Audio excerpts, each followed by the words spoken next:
Din il-ġimgħa ġiet żvelata l-istorja li James Piscopo, ex-kap eżekuttiv tal-Labor u tat-Transport Malta, allegatament irċieva ħlasijiet b'rabta mal-proġett tal-Kapara Junction kif ukoll b'rabta mal-Autobus de Leon li kienu ħadu taħt idejhom it-trasport pubbliku.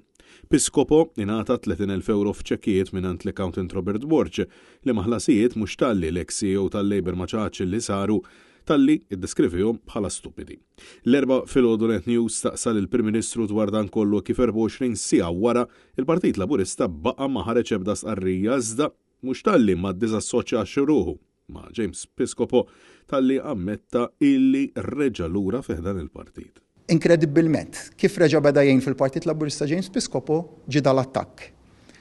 U għalhekk inħallu jien għandi fiduċja sħiħa fil-pulizija li twettaq xogħla. Mhux talli ħareġ għal Piscopo talli minflok qabela spiċċa attakka lil media indipendenti u jimmina u jiskredita l-imparzjalità tagħha għaliex attakkaw Laburist. Il-media indipendenti li ħafna drabi nafu kif taħdem u mhux l-ewwel darba li kien hemm dat tip ta' strateġiji.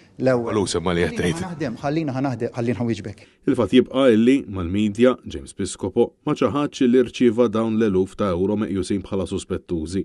Iżda sansitra iddeskrivihom bħala ħlasijiet stupidi.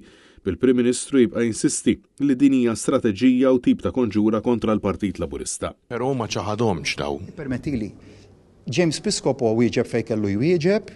Lura għal-vittimizmi, lura għal-biżam il-baba u l-konġuri, lura għall-attakki fuq il-medja indipendenti bil-periklu li tali narrattiva u diskors jistaw iġibu magħhom.